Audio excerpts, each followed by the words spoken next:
আজকে আমি নিয়ে এসেছি আপনাদের জন্য ঘরে থাকা উপকরণ দিয়ে একদম সহজে মজাদার বারবিকিউ রেসিপি।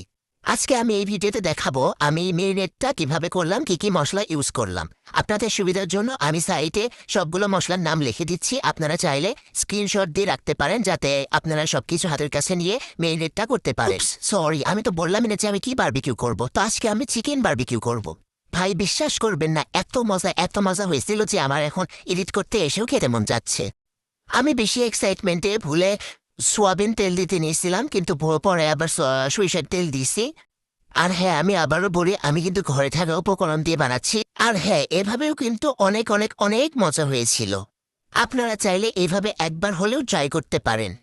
এভাবে করলে মশলাগুলো একদম ভিতরে যাবে, যার কারণে খেতেও মজা লাগবে। তারপর আমি 2 ঘন্টার মতো রেস্টে রেখেছিলাম। ফাইনাল লুক দেখতে হলে পরের ভিডিও পর্যন্ত পাশে থাকতে হবে ফলো দিয়ে। এভাবে অল্প খরচে কাকদের সাথে বারবিকিউ করে খেতে চাও তাদেরকে শেয়ার বা মেনশন দাও।